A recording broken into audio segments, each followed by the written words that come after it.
Waalaikumsalam. Mari duduk, masuk nak. Silahkan duduk. Terima kasih Bu. Tunggu dulu. Maaf, ini dengan siapa ya? Baik Bu, perkenalkan nama saya Dewi dan kemarin menghubungi Ibu untuk menyediakan pesanan. Oh iya. Bagaimana kabarnya nak hari ini? Alhamdulillah baik Bu. Bagaimana tadi proses belajar di kelas? Bagaimana, menyenangkan? Lumayan nih Bu. Oke. Nah, Ibu mau tanya dulu nih. Nah, hari ini sudah pernah kamu mengikuti layanan konseling sebelumnya? Sebelumnya belum pernah. Oke, tidak apa-apa. Baiklah. Kalau begitu, Ibu akan menjelaskan apa itu konseling ya. Oke, konseling itu adalah bantuan profesional yang diberikan konselor kepada konselingnya agar konselingnya ini mampu untuk memecahkan masalah yang dihadapinya. Nah, konseling itu ada beberapa asas.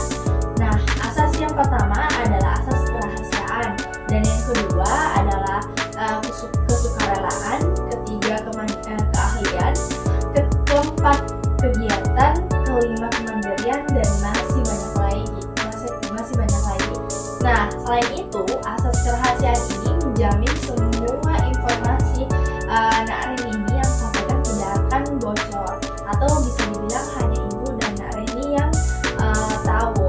Nah, kalau asas kesukarelaan adalah Nak Reni ini datang ke sini dengan sukarela tanpa paksaan dari orang lain. Dan yang ketiga adalah asas keterbukaan, yang artinya Nak Reni bersedia untuk terbuka dalam menceritakan masalah Nak Reni yang sedang Nak Reni hadapi. Bagaimana, Nak Reni? Sudah paham? Oh begitu ya Bu. Baik Bu, saya paham. Oke. Nah, pertemuan kita ini dibatasi oleh waktu. Kita akan melakukan pertemuan dengan mempergunakan 30-40 menit ke depannya. Nah, dengan adanya waktu yang singkat ini, maka sebaiknya kita benar-benar memanfaatkan waktu yang ada. Nah, jika ada pertemuan, karena ini pertemuan pertama, masalahmu belum terselesaikan, maka kita akan adakan perjanjian untuk mengadakan pertemuan yang berikutnya. Baik Bu, begitu ya. Iya. Nah, baiklah. Kita sudah menyepakati waktu yang digunakan dalam proses konseling ini.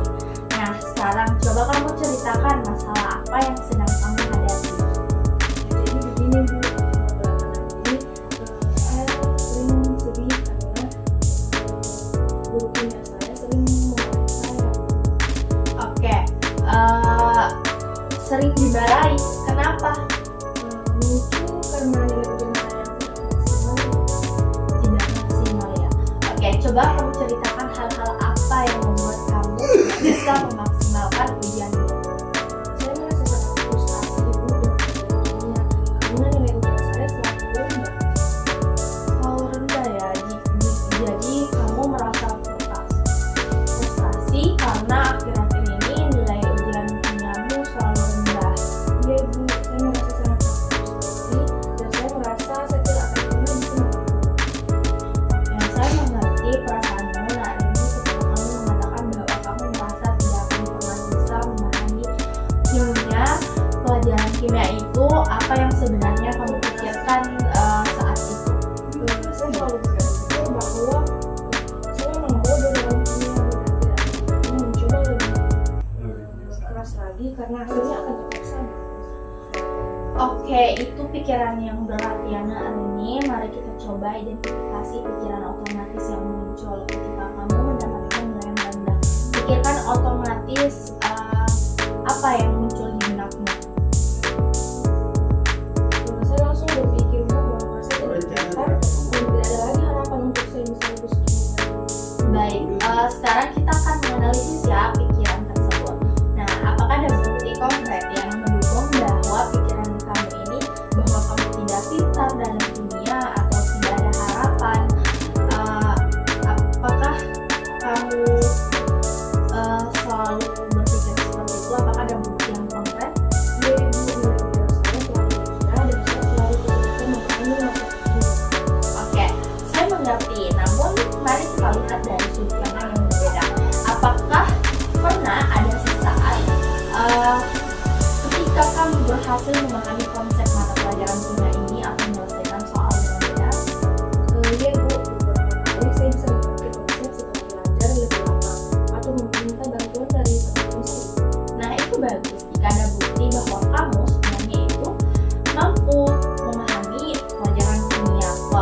tahun, mungkin butuh waktu ataupun usaha yang lebih. Nah sekarang mari kita coba pikirkan alternatif lain dari pikiran negatif itu. Bagaimana jika kita mengubah pikiran saya tidak pintar dalam kimia menjadi saya perlu waktu dan juga strategi belajar yang berbeda untuk memahami pelajaran kimia. Saya baru pernah berpikiran seperti itu, tapi masuk akal jika saya Oke, baik. Nah, mari kita lanjutkan dengan membuat strategi belajar yang bisa membantu kamu lebih memahami pelajaran kimia ini. Pertama, kita bisa buat jadwal belajar yang lebih teratur dan spesifik untuk kimia.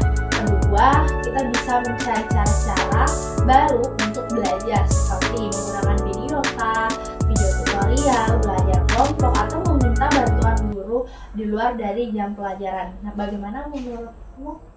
Saya setuju Bu, saya akan mencoba belajar dengan cara yang berbeda dan lebih teratur lagi.